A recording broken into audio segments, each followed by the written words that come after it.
Terminated without cause, effective immediately. Written by Ashley Saucier, MD, narrated by Donna Quariel, MD. When I meet new people, the same questions and comments arise once they learn I am a physician. What's your specialty?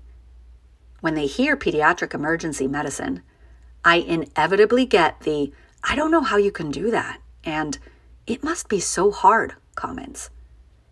I have my canned responses to these comments, but the inevitable next question is the most jarring. Where do you work? I pause and take a deep breath. Do I tell them the long story or the short one? Do I say where I used to work or what I am doing now? I am no longer the medical director of pediatric emergency medicine, a role I successfully filled for almost 10 years. I am no longer working alongside the fantastic team that I built over that time. I no longer work at the bedside in the emergency department I helped design. I no longer tie my job to my self-identity or self-worth.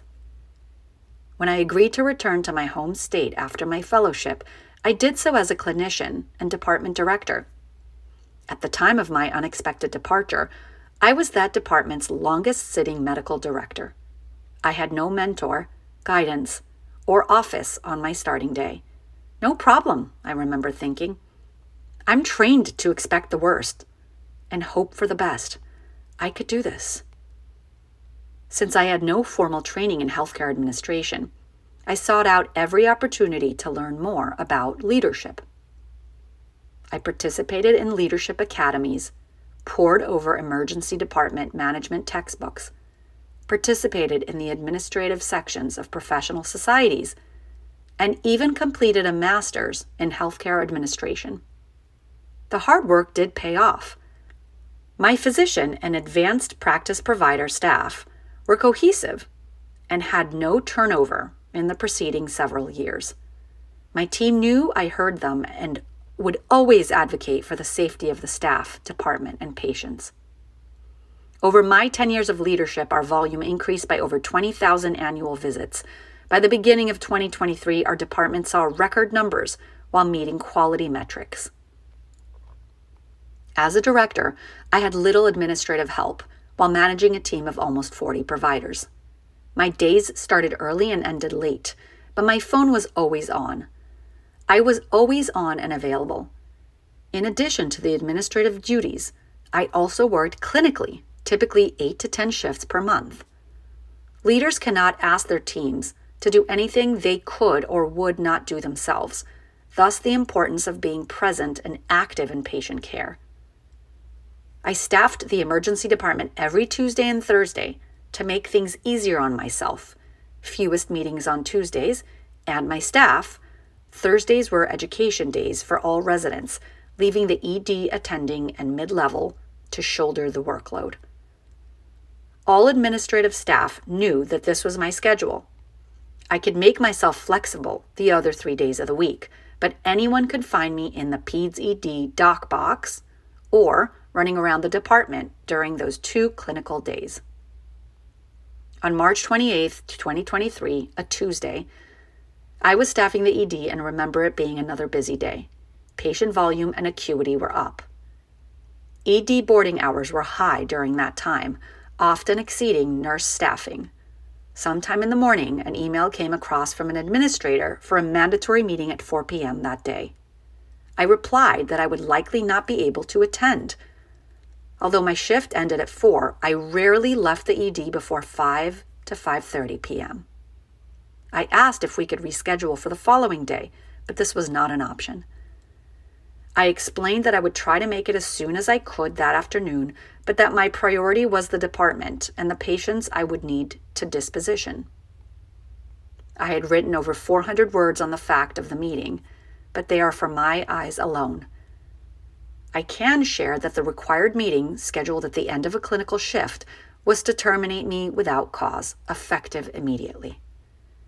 My last 10 years of hard work, late nights, constant worry, early meetings, phone calls at all hours, and time with my work family and precious patients was over in minutes, gone in an instant. As I sat in shock, my brain was in overdrive. I felt it touch on the 5 stages of grief in a matter of seconds. I have a clean record, I thought. I have worked so hard for so long. How can they do this to me? What can I do to change their minds? What will I do without my job, work, family, and patients? How will my family make ends meet? It was the acceptance that surprised me the most. My forced departure was happening and I could do nothing about it. The details of my termination are less important than the act itself.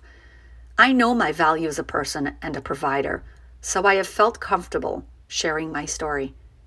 In doing so, countless physicians have reached out after undergoing similar events.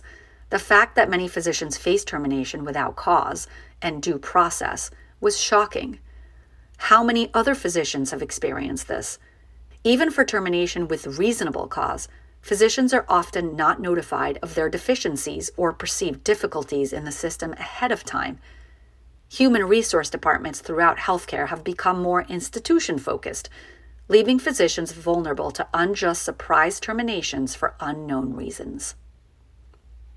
Physician contracts have reasonable cause termination clauses, but most contain without cause ones. Physicians are not taught contract law in medical school, and many do not thoroughly review and counter their contracts. By enacting these clauses, the systematic disregard for physician due process rights threatens healthcare transparency and patient safety. As physicians continue to face termination without cause and due process, their colleagues will feel less protected speaking up for improved operations and patient concerns for fear of retaliation. It is this cognitive dissonance that is unraveling the very nature of the fabric of healthcare. While I am comfortable sharing my story, many are not. There is shame and fear associated with this life-changing experience. An odd sense of loss for self-identity and self-worth accompanies such a traumatic change. It takes time to remember that you are not your job. You have more than one role. You are the medical student who had to work harder than anyone else.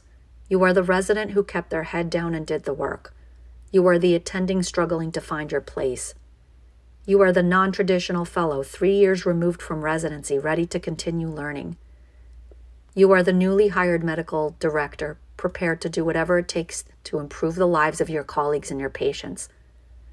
After your determination, you are still that medical director, ready to share your passion with other teams and more patients. You are still a wife, a mother, and a voice for those who cannot speak up.